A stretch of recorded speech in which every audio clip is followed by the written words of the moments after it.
Hello students, मैं मोहम्मद सरफराज नवाज़ commerce के इस ई लर्निंग क्लास में आपका वेलकम करता हूं।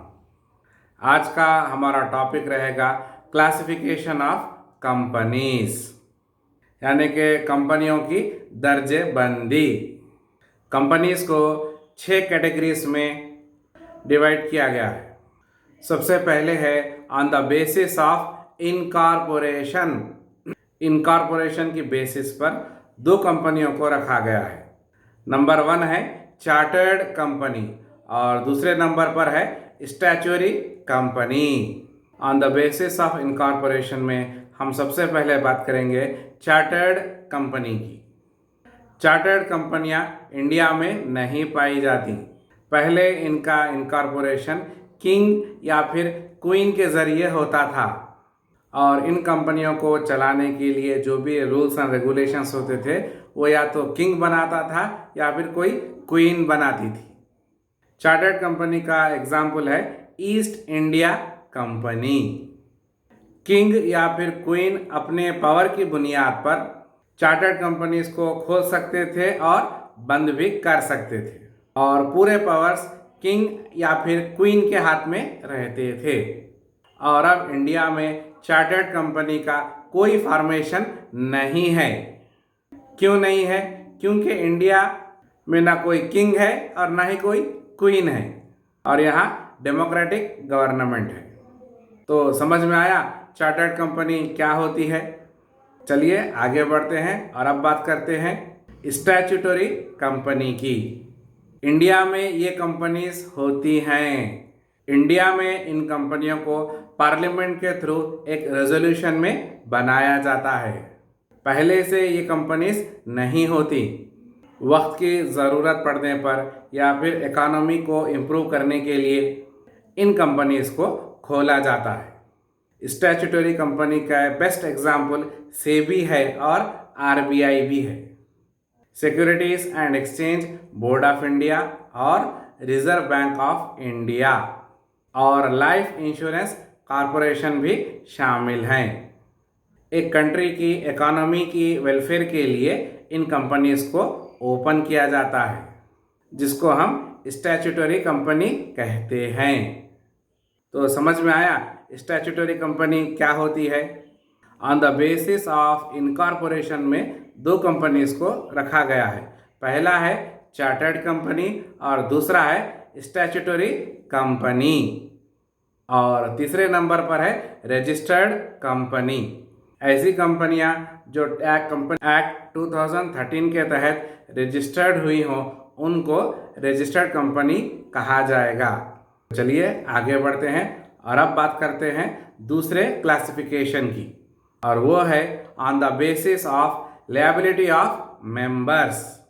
इसमें पहले नंबर पर आता है company limited by shares. Company अपने सिक्योरिटीज शेयर होल्डर्स को इशू करती है और अगर कंपनी को लॉस होता है तो शेयर होल्डर को उतना ही लॉस होगा जितना कि उसने सिक्योरिटीज शेयर्स खरीदे हैं। फर्ज कीजिए कि कंपनी को 1 लाख का लॉस हो गया और शेयर होल्डर्स के पास सिक्योरिटी सिर्फ 10,000 के हैं, तब शेयर होल्डर की लायबिलिटी सिर्फ 10,000 तक ही रहेगी। तो कंपनी उससे 10,000 से कम या मैक्सिमम 10,000 रुपये तक ले सकती है, उससे ज़्यादा नहीं ले सकती। यहाँ पर कंपनी लिमिटेड बाय शेयर है और एक शेयर होल्डर की लायबिलिटी उसके खरीदे गए शेयर्स हद तक ही लिमिटेड रहेगी। तो इसको हम क्या कहेंगे? इसको हम कहेंगे कंपनी लिमिटेड बाय शेयर्स। और इसमें दूसरे नंबर पर है कंपनी लिमिटेड बाय गारंटी। इसमें क्या होता है? इसमें यह होता है कि जब कंपनी वाइंड अप होती है, कंपनी बंद होती है, तो पहले से ही शेयर होल्डर्स के साथ गारंटी ले लेती है। किस बात की गारंटी लेती है? वो इस बात की गारंटी लेती है कि कंपनी अगर बंद हो गई तो उसको इस कंडीशन में इतना अमाउंट पे करना पड़ेगा। तो कंपनी पहले से ही गारंटी ले लेती है। किससे लेती है गारंटी? शेयर होल्डर से लेती है। और शेयर होल्डर ये अमाउंट कब पे करेंगे? कंपनी बंद होने के बाद शेयर होल्डर्स ये गारंटी अमाउंट पे करेंगे कंपनी को। और इसके एग्जाम्पल्स हैं चैरिटीज, स्पोर्ट्स क्लब या फिर स्पोर्ट्स एसोसिएशन। दूसरा क्लासिफिकेशन कौन सा है? On the basis of liability of members, जिसमें इन दो कंडीशंस को डिस्कस किया गया है।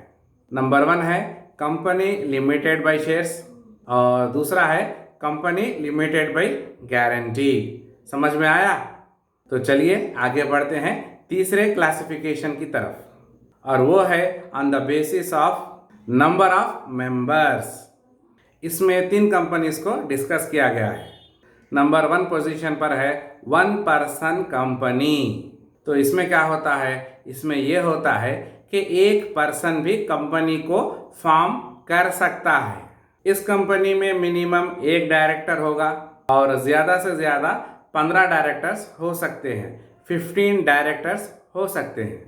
एट प्रेजेंट पूरे इंडिया में टोटल 655 1 पर्सन कंपनीज अवेलेबल हैं, जो ज़्यादातर फॉरेस्ट्री, एग्रीकल्चर और हंटिंग में हैं। और इसमें दूसरे नंबर पर है प्राइवेट कंपनी। और एक प्राइवेट कंपनी क्या होती है आप अच्छी तरीके से जानते हैं, इसको हमने अपने पिछले वीडियोस में डिस्कस किया है। प्राइवेट कंपनी के नाम के एंड में प्राइवेट लगता है, जिसमें मिनिमम 2 मेंबर्स होंगे और मैक्सिमम 200 मेंबर्स होंगे। प्राइवेट कंपनी में शेयर्स इशू नहीं किए जा सकते। किसको इशू नहीं किए जा सकते? पब्लिक को इशू नहीं किए जा सकते। और शेयर्स ट्रांसफ़र भी नहीं किए जा सकते और ना ही प्रॉस्पेक्टस इशू किया जा सकता है। और प्राइवेट कंपनी को अपना बिजनेस करने के लिए सर्टिफिकेट ऑफ इनकॉर्पोरेशन ज़रूरी होता है। और तीसरे नंबर पर है पब्लिक कंपनी। कंपनी के नाम के एंड में पब्लिक लिमिटेड कंपनी बोलकर रहेगा, और जिसमें मिनिमम 7 मेंबर्स रहेंगे और मैक्सिमम मेंबर्स अनलिमिटेड रहेंगे। पब्लिक कंपनी में सिक्योरिटीज़ इशू किए जा सकते हैं और सिक्योरिटीज़ को ट्रांसफ़र भी किया जा सकता है और प्रॉस्पेक्टस भी इशू किया जा सकता है। पब्लिक कंपनी को शुरू करने के लिए सर्टिफिकेट ऑफ इनकॉर्पोरेशन के साथ साथ certificate of commencement of business का होना भी ज़रूरी होता है। तो तीसरे क्लासिफिकेशन में कितने कंपनीज को डिस्कस किया गया? तीसरा क्लासिफिकेशन क्या है? On the basis of number of members. ये तीसरा क्लासिफिकेशन है। इसमें 3 कंपनीज को डिस्कस किया गया है। पहला है 1 पर्सन कंपनी, और दूसरे नंबर पर है प्राइवेट कंपनी, और तीसरे नंबर पर है पब्लिक कंपनी। और चौथा क्लासिफिकेशन है on the basis of control. इसमें 3 कंपनीज को डिस्कस किया गया है। और सबसे पहले है होल्डिंग कंपनी। होल्डिंग कंपनी का मतलब ऐसी कंपनी जिसका किसी दूसरी कंपनी पर होल्ड हो, कब्जा हो, और जिसके शेयर्स आधे से ज़्यादा हों। आधे का मतलब 50% और आधे से ज़्यादा का मतलब मोर देन 51। फर्ज कीजिए कि अगर ABC कंपनी के 51% शेयर्स हैं किसी दूसरी कंपनी के, तो ABC होल्डिंग कंपनी कहलाएगी। क्यों कहलाएगी? क्योंकि आधे से ज़्यादा शेयर्स ABC कंपनी के पास हैं, और वोटिंग राइट्स में भी होल्डिंग कंपनी का असर रहता है, उनका डोमिनेशन रहता है। और कंपनी में डायरेक्टर्स को अपॉइंट करना भी है तो होल्डिंग कंपनी का ही कंट्रोल रहेगा।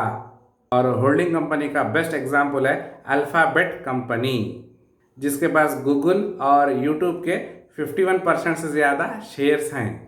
तो ये होल्डिंग कंपनी बन गई। और अब दूसरे नंबर पर है सब्सिडियरी कंपनी। सब्सिडियरी कंपनी उस कंपनी को कहते हैं जिसके 51% शेयर्स किसी दूसरी कंपनी ने ले लिए हैं, यानी कि आधे से ज़्यादा शेयर्स ले लिए हैं। और ये कंपनी के पास क्या बचा? 49% बचा। आधे से कम जिस कंपनी के पास शेयर्स होंगे उसको हम क्या कहेंगे? Subsidiary company. और तीसरे नंबर पर है एसोसिएट कंपनी। एसोसिएट कंपनी एक जॉइंट वेंचर कंपनी के जैसा होती है, और जब कभी भी 2 कंपनियां मिलती हैं तो उनको एसोसिएट कंपनी कहा जाता है, और उनके राइट्स भी इक्वल होते हैं। इसके एग्जाम्पल में आते हैं फेसबुक और व्हाट्सएप। इन दोनों कंपनियों का जॉइंट वेंचर हुआ है और ये एसोसिएट कंपनियां हैं। और वैसे ही आइडिया और वोडाफोन, ये दोनों भी एसोसिएट कंपनियां हैं, जॉइंट वेंचर कंपनियां हैं। तो समझ में आया, on the basis of control में कितने कंपनीज हैं? 3 कंपनीज हैं। नंबर 1 है होल्डिंग कंपनी, दूसरे है सब्सिडरी कंपनी और तीसरे है एसोसिएट कंपनी। और 5वां क्लासिफिकेशन है on the basis of stock market. इसमें 2 टाइप्स ऑफ कंपनीज को रखा गया है। नंबर 1 है लिस्टेड कंपनी और दूसरा है अनलिस्टेड कंपनी। लिस्टेड कंपनी क्या होती है इसके बारे में आप जानते हैं, हमारे पिछले वीडियोस में हमने डिस्कस किया था। ऐसे कंपनीज जो स्टॉक मार्केट में लिस्टेड हैं, लिस्टेड कंपनीज कहलाते हैं। स्टॉक मार्केट में लिस्टेड कंपनीज के सिक्योरिटीज़ की ट्रेडिंग होती है और उन्हीं कंपनियों के सिक्योरिटीज़ की ट्रेडिंग होगी जो स्टॉक मार्केट में लिस्टेड हैं। और दूसरे नंबर पर है अनलिस्टेड कंपनीज, और ऐसी कंपनियां जो स्टॉक मार्केट में लिस्टेड नहीं हैं उनको हम क्या कहेंगे? उनको हम कहेंगे अनलिस्टेड कंपनीज। तो चलिए आगे बढ़ते हैं और अब बात करते हैं छठे क्लासिफिकेशन की, और वो है अदर कंपनीज। अदर कंपनीज में 4 कंपनीज को डिस्कस किया गया है और सबसे पहले है गवर्नमेंट कंपनीज। अगर किसी भी कंपनी में गवर्नमेंट के, चाहे वो गवर्नमेंट स्टेट गवर्नमेंट हो या फिर सेंट्रल गवर्नमेंट हो, 51% से ज़्यादा शेयर्स हों तो वो क्या बन जाएगी? तो वो बन जाएगी गवर्नमेंट कंपनी। और दूसरे नंबर पर है फॉरेन कंपनीज।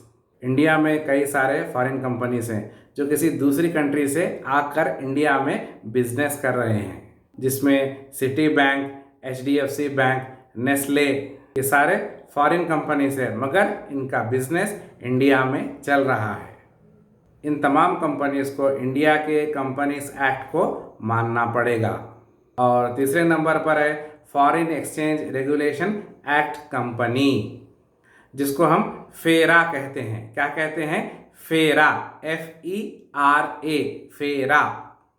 ये कंपनी फेरा एक्ट के रूल्स एंड रेगुलेशंस को और गाइडलाइंस को फॉलो करते हुए अपना काम करती है। ये कंपनी फॉरेन एक्सचेंज को रेगुलेट करती है और इन कंपनीज का मेन काम फॉरेन एक्सचेंज को रेगुलेट करना होता है। और चौथे नंबर पर है डॉर्मेंट कंपनी। कौन सी कंपनी? Dormant company. ये कंपनियां रजिस्टर्ड हो जाती हैं और इस्टेब्लिश भी हो जाती है, मगर इनएक्टिव रहती हैं। जिस काम के लिए इनको रजिस्टर्ड किया गया है, शुरू किया गया है, अभी वो काम शुरू नहीं हुआ होता है और वो काम फ्यूचर में होने वाला होता है। या फिर ये ऐसी कंपनी होती है जो 2 साल तक अपना टैक्स रिटर्न फाइल नहीं करती और ना ही अपना बैलेंस शीट प्रिपेयर करती है। फ्यूचर के कोई प्रोजेक्ट या ऑपरेशन के लिए इनको ओपन किया जाता है, जैसे Encore technologies private limited, Princy land holding private limited, Goodleaf traders private limited. ये तमाम डॉर्मेंट कंपनीज के एग्जाम्पल्स हैं। तो अदर कंपनीज में कितनी कंपनीज को डिस्कस किया गया है? 4 कंपनीज को डिस्कस किया गया है। कौन से हैं वो? पहले नंबर पर है गवर्नमेंट कंपनी, दूसरे नंबर पर है फॉरेन कंपनी, और तीसरे नंबर पर है foreign exchange regulation act company, और चौथे नंबर पर है डॉर्मेंट कंपनी। तो ये थी आज हमारी क्लासिफिकेशन ऑफ कंपनीज के बारे में, और मैं उम्मीद करता हूँ कि आपको आज की ये क्लास अच्छे से समझ में आ गई होगी। तो हमारी इस क्लास को यहीं पर रोकते हैं और मिलते हैं अपने नेक्स्ट वीडियो में। तब तक के लिए थैंक यू।